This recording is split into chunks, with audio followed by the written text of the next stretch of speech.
중증장애 시인 이흥렬. 그는 시를 만나고부터 선물 같은 인생을 살게 됐는데요.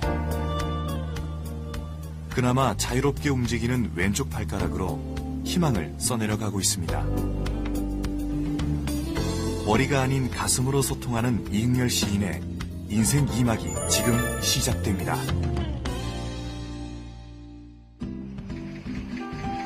한가로운 3월의 어느 날, 이곳은 이흥렬 시인의 오랜 보금자리이자 문학협회의 사무실입니다. 세월의 굳은 쌀이 베긴 무릎으로 힘겹게 움직이는 한 사람, 이흥렬 시인인데요. 움직이는 것이 불편한 그에게 이 작은 공간은 넓은 울타리가 되어주었습니다. 이제 없다가 땅바닥에 떨어지는 바람에 자기가 됐다고 이야기 하셨거든요. 이가 없으면 잇몸으로, 시인에게 있어 왼쪽 발가락은 튼튼한 잇몸이나 다름없는데요. 열심히 살아온 흔적을 남기기 위해 하루도 빠짐없이 글을 썼습니다.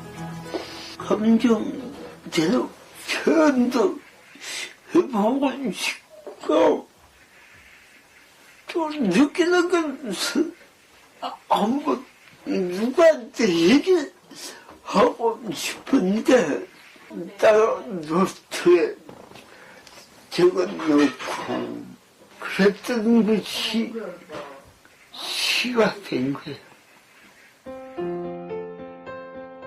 아무리 노력해도 밤처럼 깜깜하기만 했던 그의 인생에 한자 한자 써내려간 시는 빛을 밝혀주었습니다. 안전뱅이꽃. 아파도 알아눕지 못하는 안전뱅이꽃. 마음을 다해 태워도 신혈은 향기로만 남는 뿌리 깊은 안전뱅이꽃. 갈대밭 세상에서 숨어서 보일 듯 보이지 않는 키 작은 내 모양.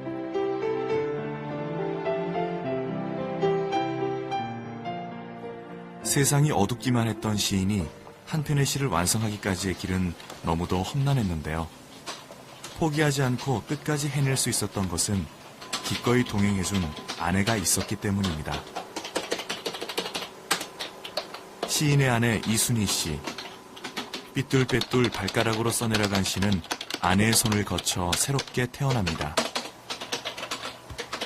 남편 만날 때는 이렇게 하나 가지고 이렇게 자판 보고 막 쳤는데 지금은 한 300타 넘게 쳐요. 한 400타. 좁은 집안에서도 바늘과 실처럼 꼭 붙어 다니는 두 사람. 한 지붕 아래서 부부로 오래 살다 보니 각별하다는 표현이 어색할 정도로 익숙한 사이가 되었는데요. 함께 한다는 것이 이제는 숨 쉬는 것만큼 자연스러운 일상이 되었습니다. 매일 해주시는 거죠? 예. 힘들지 않으세요? 뭐, 애들 키울 때도 다 했는데 뭐.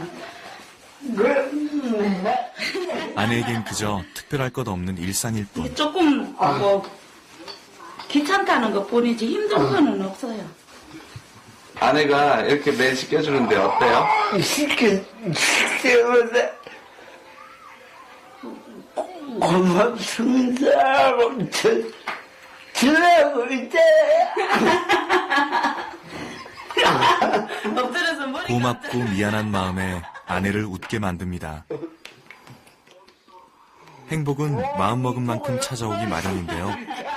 부부는 서로의 남편 그리고 아내가 되기로 결심하면서부터 평생의 행복을 보장받은 것이나 다름없습니다.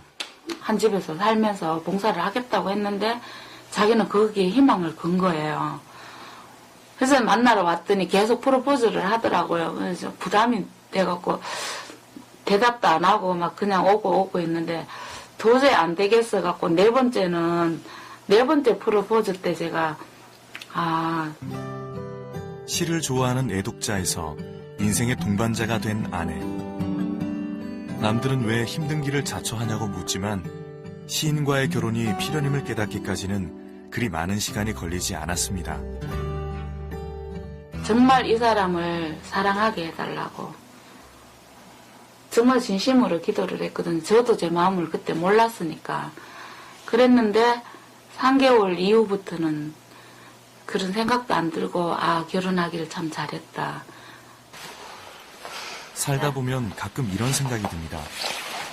마음속에 신호등이 있어 가야 할 때가 언제인지, 멈춰야 할 때가 언제인지를 알려준다면 실패가 조금이라도 줄지 않을까. 하지만 부부는 실패를 거듭하며 가야 할 때와 멈춰야 할 때를 스스로 터득해가는 길을 택했습니다.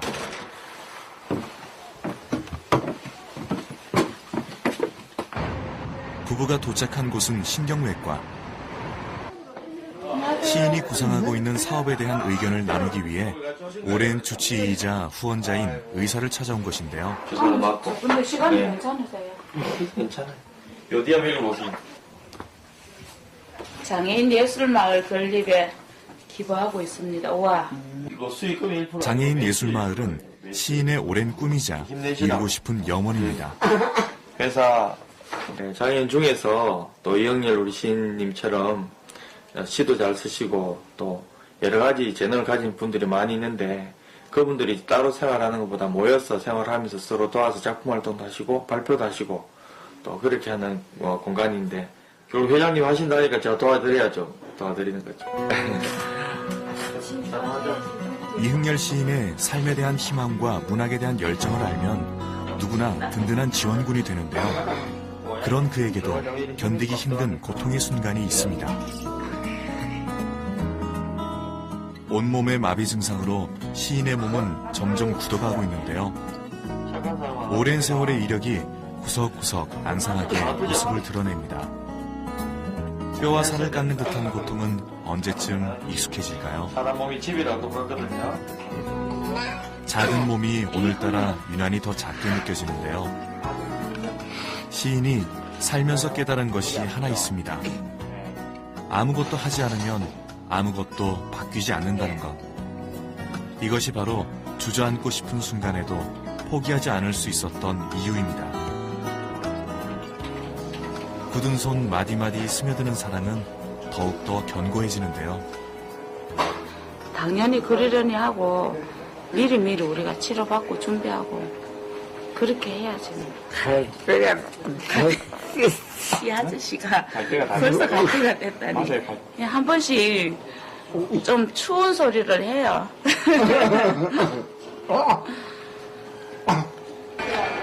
힘든 시간을 무사히 보내고 부부가 함께 시장을 찾았는데요. 아내가 열어놓은 세상 밖으로 나오니 어느새 기분이 좋아집니다. 바람도 쐴 겸 둘이서 가끔씩 와요. 시장이 가까우니까. 아내와 함께라면 어딜 가나 마음이 든든한데요. 찬거리를 고르는 아내도 투박한 손으로 콩나물을 담는 주인도 시인의 눈에는 아름다운 단어이고 또 마음을 움직이는 시가 됩니다. 모임이 있는데 밥 챙겨주는 게 버릇이 되다 보니까 이렇게 온다 그러면 미리 장보러 다녀요. 이것저것 사다 보니 어느새 아내의 손과 시인의 무릎이 무거워졌는데요. 서로 도와가며 사는 것, 이것이 바로 이들 부부가 살아가는 방식입니다. 어둠이 내린 저녁, 고요했던 집안이 반가운 손님들로 가득한데요. 시인은 자신의 오랜 꿈이자 이곳에 모인 모든 사람들의 꿈이기도 한 장애인 마을 도면을 꺼내들었습니다. 힘이 되고 위로가 장애인들을 바라보는 편견이 허물어지고 모두가 함께 어울려 사는 꿈 같은 이야기에 많은 사람들이 희망을 얻는데요. 공원처럼 뭐든지 열심히 하시는 분이고 하고자 하시는 열정이 아주 강합니다. 모든 것이 절망적이었던 시절, 시인은 상처받은 스스로에게 용기를 주기 위해 시를 쓰기 시작했는데요. 지금은 자신과 같은 상처로 아프게 살아가고 있는 사람들을 위해 펜을 더 꽉 쥐고 놓지 않습니다. 며칠 전부터 시인이 부탁한 자료를 찾고 있는 이순희 씨. 오늘 모임의 하이라이트, 신앙송 시간입니다. 행복한 아침. 아침 창을 열면 어둠보다 더 짙은 그리움. 밤새 잠 못 이루게 한다. 어디쯤일까 그대 있는 곳. 어느새 한 폭의 수채화로 남았다. 나를 향한 한 음절의 노래는 나홀로 듣기에는 너무 벅차다. 오늘 그대 향기 가득 안고 하루길을 나선다. 와, 이거 나를 아내에 대한 진심이 듬뿍 묻어나는데요. 시켰어. 시에 대한 감동을 박수로 대신합니다. 다음 날, 따뜻한 3월 봄바람의 부름에 오랜만에 산책을 나섰는데요. 푸른 나뭇잎 사이로 빨갛게 달아오른 열매 사이로 봄이 손을 흔들어 보입니다.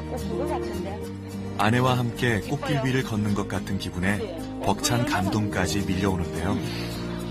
이렇게 특히 또 일반 사람들처럼 쉽게 못 나오니까 이게 나와서 바람 쐬고 이렇게 산책하면서 새 소리 듣고 이렇게 하다 보면 사람 구경도 하다 보면 또 다른 색다른 그 시상이 떠오르지 않겠어요? 하니까 또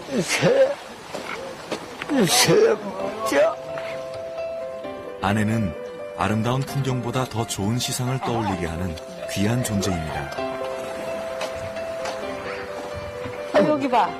저기 노란 꽃이 피려고 하잖아요. 이순희 씨의 손가락 끝에 산수유나무 한 그루가 서 있는데요. 봄을 알리는 가장 빠른 신호. 수줍게 머리를 내민 노란 꽃봉오리에 마음이 따뜻해집니다. 남들보다 조금 낮은 시인의 눈높이에 맞춰 기꺼이 한 계단 내려와준 아내. 이런 축복 같은 순간에도 아내 덕이라 시인은 생각합니다. 이 시를 통하여 마음을 깨끗하게 줄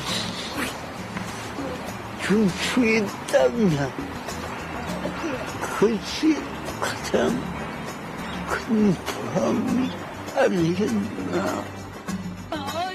마음을 나눈다는 것은 참으로 어렵고도 고마운 일인데요. 부부는 오늘도 한 마음을 한가득 나눕니다. 발가락으로 세상을 노래하는 이흥렬 시인.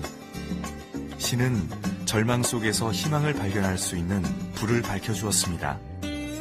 시를 통해 살아갈 날들을 공부하고 있는 이흥렬 시인의 희망 노트는 오늘도 빽빽하게 채워지고 있습니다.